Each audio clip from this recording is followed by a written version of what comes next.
Welcome to the Be That 1% podcast. I'm your host, James Silvis, mindset specialist and performance coach. And here on the show, I'm going to challenge you to think deeper, commit to greatness, and develop a stronger mindset. You'll hear stories from those who are living life on their terms, and you'll receive strategies that will help you level up. So the question is, are you ready to be your own 1%? Let's get started.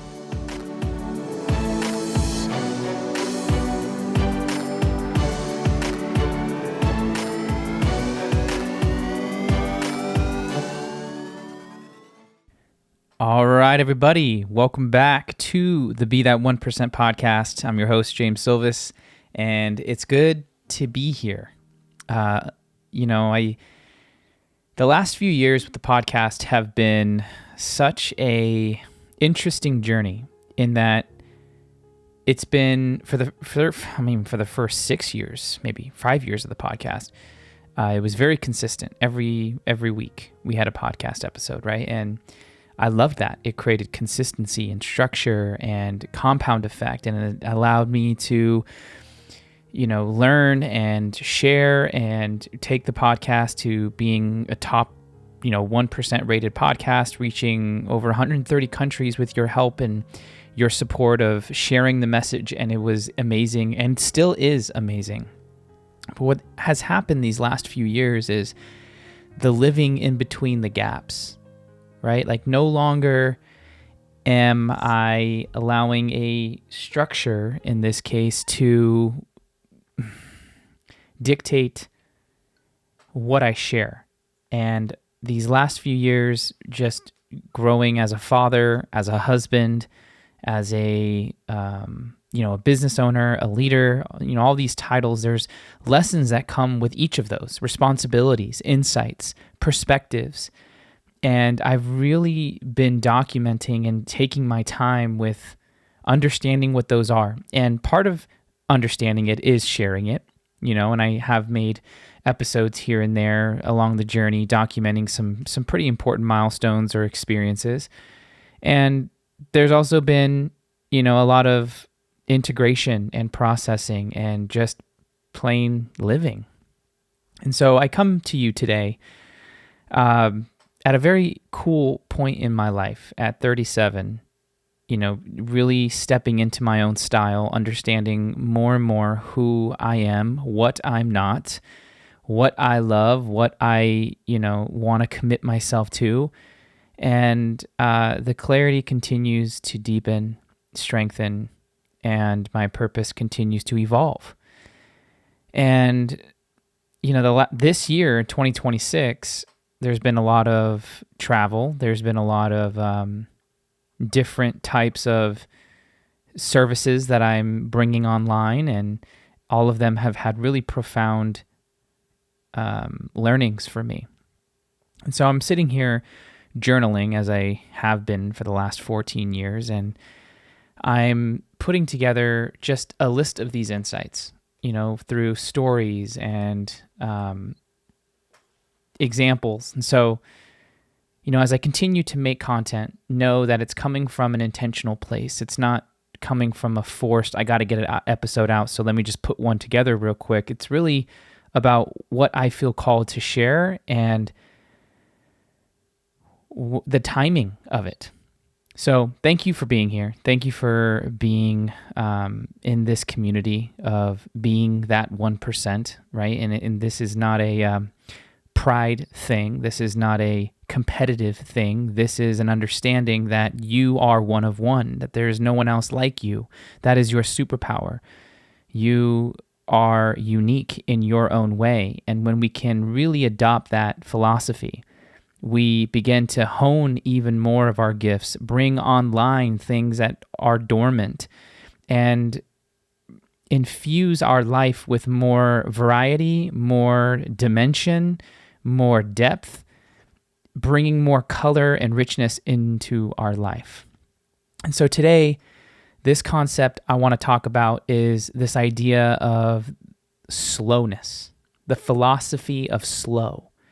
And I originally found this through a Canadian journalist who wrote the book The Philosophy of Slow. His name is Carl Honore. Hope I'm saying that right.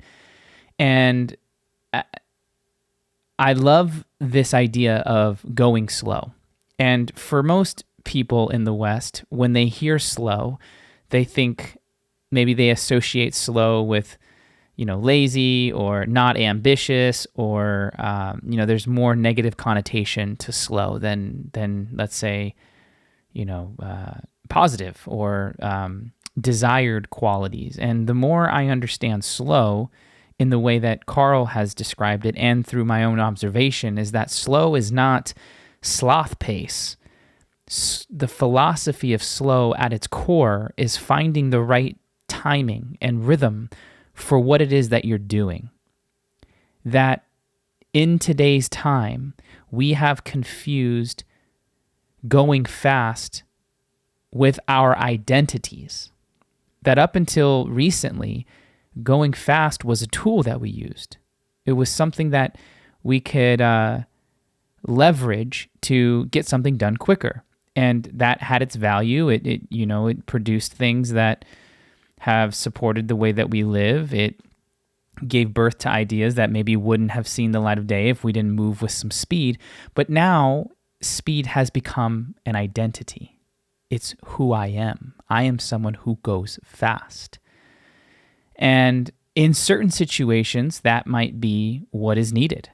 But if that is our only strategy, the only way we operate, our only mode in which we live, things begin to break down.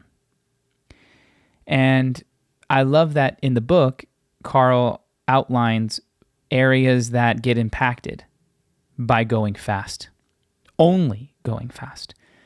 And that it takes a real good idea of reflection to know what is the right pace for the life that you're wanting or the situation that you're in. And my own personal relationship with slowness really came when I started training for High Rocks. I competed in the Las Vegas one in the men's open with a friend of mine, Alex, shout out to you. And in the training, it's very, for me, it was very insightful with this idea of rhythm and timing. That if you just blast through, the High Rocks competition, you're gonna burn out. You're not gonna last. Your heart rate's gonna spike. Your energy is not going to last throughout the whole event or series of events. Your time's gonna suffer, and you're just gonna be picking up the pieces the last back half of, the anywhere from hour to 90-minute competition. And it's really about finding rhythm in what you're doing, to not get swept up in the competitive anxiety or adrenaline, but to run your race the way that you've trained yourself to do that. And zone training comes into play here. In certain of, if you don't know much about High Rocks, there's 8 kind of events that you compete in. And one of them is this burpee broad jump. So you have to do a burpee into a broad jump, and you do that for a period of time. I want to say it's 87 yards. There's kilometers, but the West is not as versed in that kind of metric. So it's about 87 yards, I believe, like almost a whole football field of burpee broad jumps. And those, if you don't do those right, you can suffer very quickly. And there's a rhythm to it. You find that rhythm through the repetition of your training. The running in between each event is a timing thing, right? There's a rhythm and a pace that you and your body type and whatever your goal is for that competition, it's right for. And through my 3-4 month training for this, because I decided later than earlier that I wanted to do it, so my training wasn't as long as I had hoped, but I understood and really began to develop this trust in knowing where my body's at, and to not get, again, caught up in the event excitement. And so that began my journey of really understanding the philosophy of slow and how important it is in today's time. And so as a whole, our community, or not our community, our Western world, and maybe even the whole world, we've confused faster with better. If it's faster, it's better. And again, when we go too fast all the time, we miss things. You know, every engine that we know of in this world has two strokes. The heart. Let's just look at your heart for a second. It has a beat, and then it has a rest. Your breath, you breathe in and out. Your pistons in your car, it fires, and then there's a return.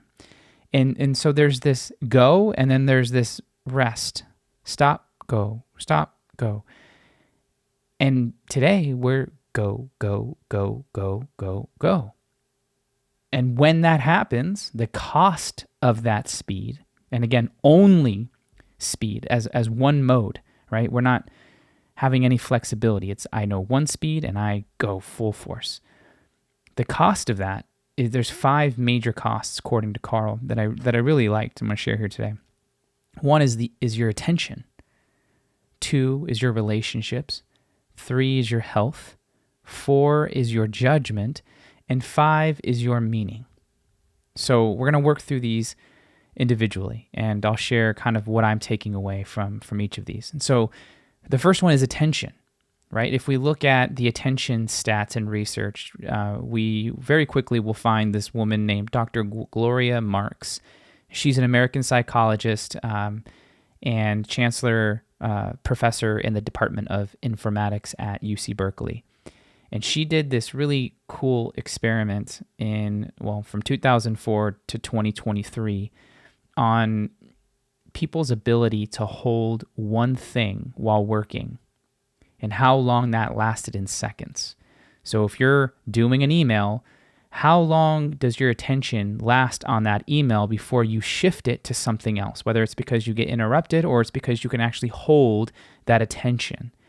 And in 2004, the average was 150 seconds, right? So about 2.5 minutes, which is pretty, it doesn't sound like a long time, but compared to where I'm about to lead you, it is significant.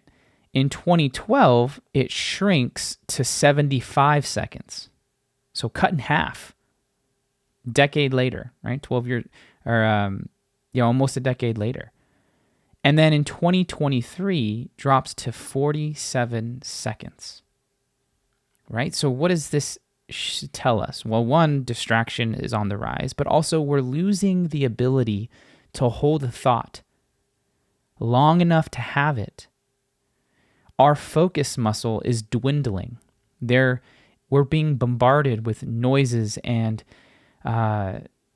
dings and emails and demands, and we haven't learned or we haven't practiced enough our ability to keep that noise out and hold something dear to us with focus, attention, and an intensity long enough to understand what it is that we're doing, right? And when I saw this, I was like, man, this trend does not look good. And we go to the social platforms where their whole model is to keep you hooked and within 3 seconds get you locked into a video. And so, the elevator pitch, let's say from a decade or 2 decades ago is really a 5-second, how do I manipulate your emotions long enough to get you hooked on something that probably isn't as important to you, but I know the algorithm knows you so well that it keeps pressing these dopamine buttons that keep you locked into something that arguably you probably don't even need to be locked into. Some person doing something in nature that, isn't going to support you or make you a better person, but it's gripping, it's intense, it's emotional. And so then we just train ourselves to have to be stimulated or have to need an input to do something, and our ability maybe to think for ourselves or to honor our own desires or our own intuitions or our own, truths is suffering. So if our attention is constantly being manipulated or controlled, then what say do we have in building the life that we want by design? Right? And so practices like meditation, practices like putting away technology for a period of time and really being where your feet are in a conversation, or a nature walk with no electronics, these types of things remove the hooks that tech has, or that our society has created, consciously or unconsciously, that allow the attention span to broaden and to lengthen, so that we can really sit with something that is important before needing to grab our phone, or before having our impulses that we've been trained to have move us in a direction that isn't needed. To sit with who we are, to sit with our challenges, to sit with our pains, to sit with our patterns, our history, so that we can better move through the world in the future and not recreate the same things that we don't want, and just talk about the change that we're looking for, but not really embody it. Number 2 is our relationships. This takes a huge toll when we move fast. Part of what makes a relationship strong is intimacy and vulnerability and honesty. And when intimacy is there, deep connection can form, but you can't rush intimacy. There is a pace and a time with that. And when you rush it, it feels transactional. When you rush it, it feels manipulative. When you rush it, it feels inauthentic. And if that is sensed in any conversation, trust minimizes. Listening weakens, because the person who feels the transactional nature of control and fastness, what's the point of listening when I feel that you're only in it for you, or where you want me to go, and you're not really taking the time to understand my needs, where I'm at, where I'm trying to go, what this situation is about. And then that bond begins to unravel, and you compound that over a week, a month, a year, a decade. Marriages dissolve. Business partnerships begin to, just untether and move in separate directions. And it's unfortunate, right? It's like intimacy is something we all crave, but it requires the risk of being vulnerable, of going first, of saying something you don't know how the other person's going to respond. And those moments can feel like they last forever, but those moments are also needed for understanding to come in, and you can't put a time on that. And so when we move fast, we skip these moments and we assume that they're naturally going to happen, and they're not. And so we get a bunch of superficial relationships that feel more chess piece oriented and strategic than real substance, which is what we're all craving and what we're all needing. And so when we can really slow down and really hear what someone is saying beyond the words, there's listening to the words, and then there's listening for the emotion behind the words. People use their words very specifically, consciously or unconsciously, and if we can learn why they said that word, I wonder what emotion is behind that sentence, that question, that share, then, man, people feel heard, respected, loved. And when that happens, more of who they are can emerge. And if more of a person can emerge in any situation, whatever the situation is, improves. And it might not feel like it improves in the moment because maybe there's tension that arises, or there's an initial disappointment because a truth was shared that was not expected. But in the long run, the truth serum is the growth moment. And that can't happen if we're always moving fast. Number 3 is health. When we move fast all the time, we don't allow our nervous system to regulate. We burn out. We get zapped of our energy, and then we have nothing to give or little to give to our loved ones. The example of a parent that goes out and gives X number of energy to their boss, to their, work, 8 hours, 10 hours, whatever the situation, and they come home and there's nothing left in the tank for their husband, their wife, their girlfriend, their parents, their fill in the blank, and their kids. And that, again, compounded over time, creates an interaction where there is an unconscious standard of what that relationship is in an intimate relationship, or like a marriage, or you're dating someone, or even a child to a parent, where if I know that dad or mom or whoever comes home consistently in this low energy, then my expectation of high energy minimizes. And so then I just learn that that is just what life is supposed to be. And I unconsciously begin modeling that.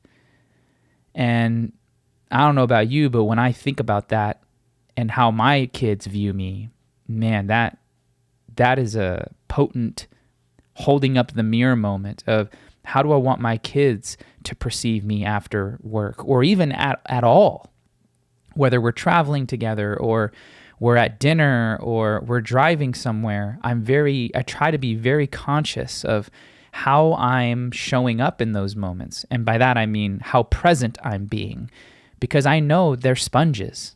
They're observing me from every angle. I'm constantly in the spotlight.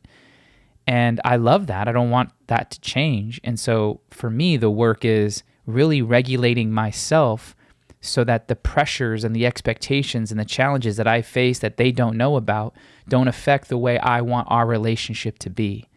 And if I'm moving too fast, I can operate through anxiety, through fear, through agitatedness, and move things too quickly. I'll get frustrated when they're not getting a concept or they're not doing what I asked the first time, which is an ongoing practice for me as a parent.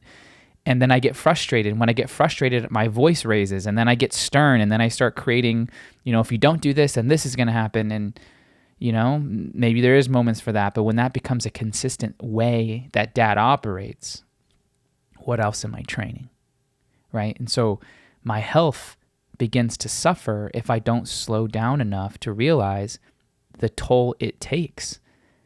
I might not be eating healthy if I'm moving too fast. I might, my mental health of just constant problems circulating my mind, deep spirals that I keep going down without meditating or creating space to process. And I'm just on go, go, go. No one to talk to, lone wolf. The system breaks down. And there's something to be said about building capacity for holding uncertainty and change and conflict, right? That's a good thing. But when that's the only thing, the body cannot handle that long term. And so we need to be aware of what our body actually needs. And usually what it needs is to slow down, to take a breath, to sit and do nothing, which is the hardest something to do, especially for type A, goal-oriented, ambitious, Western-oriented leaders. Well, doing nothing is wasting time. There's so many other things I could be doing. True. And if you keep doing them, you won't be doing them for long. Yeah, but if I don't do them, then I won't have the things that I want. Well, why do you want the things that you want? Because I'll have a feeling of being accomplished, of getting it done. And then what? Then you're on to the next thing. And so really we gotta pause, and we gotta say, what life do I want? And am I creating the environment for that life to be manifested and sustained? And if you don't have your health, you got none of that. Every person on their deathbed says health is wealth. The material things, they fade. What lasts is the relationships, the moments, and the health that you have to experience it. So take care of your health. Number 4, judgment. When we move fast, we don't have time to process or integrate or reflect or piece together what is happening. I don't know about you, but in a 30-day period of time, there is so much that happens. There's so much that happens in a day, depending on the situation, the goal, the time of the season that you're in within your life. And if there's no reflection tool to say, what did we do right? What did we not get right? What can we do better? Who can I ask for support? Who needs to support me? Then we just get trapped in the hamster wheel, and then we're on a zombie mode, just checking things off the list. And again, that can become people's lives, and I've seen it time and time again. And there's been periods of time where I've been in it, right? And that is not an intentional way of moving through the world. And when we slow down, we can pick out the insights. We allow the information to settle, much like mud in a river or a body of water that's kind of sitting still. If you stir up the mud, constant movement, it's murky. You can't see. But when you let things settle, the sand, the mud goes to the bottom, and you're left with the water that you can actually see through. It's very similar with the body. And I'm not saying that you need to take a month off and do nothing, right? But there needs to be some slowing down to process what just happened. A death in a family, a grief of a decision that you've made that, you chose A, and so you're grieving that no longer are you on path B. And now you understand that path A, whether it's a new job, a relationship, an opportunity, that's the course. And there comes new circumstances, new responsibilities, new ways of operating, skills that you're going to have to practice, right? That can feel heavy at times. And when you take time to process it, you can find what's in alignment and what's not, allowing you to actually move faster. There's a term, I think, there's a triathlete that said this, or I forget where I heard it. It was years ago, but the idea is slow is smooth and smooth is fast. When you slow down, you understand what you're doing. When you lift weights slow, you feel where the muscles are imbalanced. You find the right range of motion for that movement. And then through your understanding of how it's supposed to go or why you're doing what you're doing, then you can amplify the speed and the weight and so on. Slow is smooth, and smooth is fast. And that requires discipline, to not go 100, 110 right out the gates, to take it one step at a time. How precisely can I lay this brick right here in front of me? It may take me a decade, but I'm on the path of mastery, not status of how other people will perceive me or, what social media says. But if this thing is really important to me, this relationship is really important to me, this skill that I'm developing is really valuable, and I love this thing, okay, then doesn't it deserve the right time to focus on it? And if you're rushing through something that you love or something that you're wanting to really understand, then you're going to rush through everything else, and you're never really going to grasp the thing that it is that you say you want. That can only be found, I believe, when we slow down. And number 5 is meaning. Meaning suffers when we move fast, because when we move fast, we're focused on the outcome. We got to get here now, go faster, do this, do that. And the purpose can kind of evaporate out of the quickness of the movement. I need to get the mile done in less than 6 minutes. We got to get this project done in less than 30 days. Go, go, go. And usually when the conversation is about speed, meaning takes a back seat. And then when meaning takes a back seat, work feels harder. Work feels more colorless. Work feels more heavy. And by heavier, it requires more energy, which means we get zapped more of our energy quicker. And then we rely on substances more. Alcohol, drugs, caffeine, addictions can now start entering the picture. And so when we slow down, we can ask ourselves more, why are we doing this? We can infuse the purpose into a conversation, into our daily actions, into whatever it is that we're doing, further wrapping the moment with what is important, putting things into perspective. So the pain that we're experiencing in the moment has a purpose. It's not just blanket pain. It's not just, oh, this is happening to me. No, it becomes, this is happening for me. And I've taken the time to understand what I want this moment to mean, and I choose it. And therefore, by choosing it, I infuse my autonomy, my sovereignty, my power into the moment through my choice, and it changes the perception of what's happening in reality. That can't happen when you're moving fast. So my understanding of the philosophy of slow is really slowing down to experience more of life, whether it's good, quote unquote bad, or just having a full spectrum life. Full spectrum meaning you're going to have the highs and you're going to have the lows. And there's beauty in both.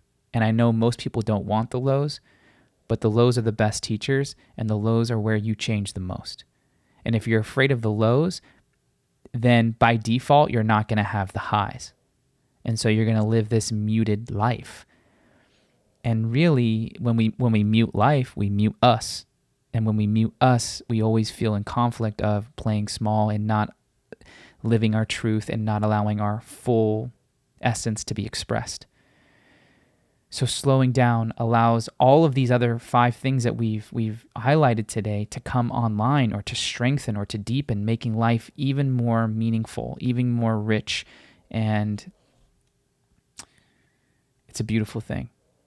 And so this is one of the subjects that I had shared in my my men's retreat creation called Forge, and it was a really big staple of what that week was about, is how do we slow down? And by a product of slowing down, speed up, but not slow down to speed up, slow down to see what's right. And then when we're aligned, things just naturally happen faster, quote unquote, but it only feels faster because we're doing the right things, and the right things compound. And when they compound, the momentum just carries, and then it's just like surfing the wave. And so, I hope that this conversation, these shares, have left you with something to think about and something to maybe shift, right? Like, why is this important? Because you are living your life, and you ultimately get to decide how you want it. I'm not here to tell you how to live. I'm here to share what I have found to be helpful for me and for those that I've worked with. And, the purpose of this is really for you to find what is the question, what is the thing, what is something that can add value to my life and support me in my pursuit of living on my terms. To not let other people dictate how I feel, what I do, where I go, but for me to really sit with myself and know what that truth is. And I can only do that myself. No one's going to do that work for me. And it's concepts like these, this idea of slowing down, letting things settle, that allow me the time and the space to figure out what it is that I want to want. Not what society tells me, not what my mom and dad think is good for me, not what my wife is trying to convince me or my husband is trying to convince me to do. What do I want? And that is not selfish.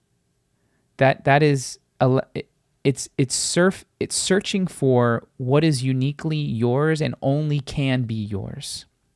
And you need time for that. So, slow down. Take a deep breath. Get a pen. Write something down. Turn off the tech. Sit in silence for 10 minutes. Right? It doesn't have to be big shifts. Start small, micro, and grow from there. Thank you for being a part of this community. Thank you for being you. I appreciate you. I'm grateful for you. And if you found this episode to be helpful and valuable, please send this to someone you think needs to hear it. We all need a friend and a support system to help us learn the things to help better our life. And when we're ready, the teacher appears, and maybe you might be the teacher sending this to someone who you feel needs it, right? And so, as always, go out there, be your own 1%. And until next time, much love.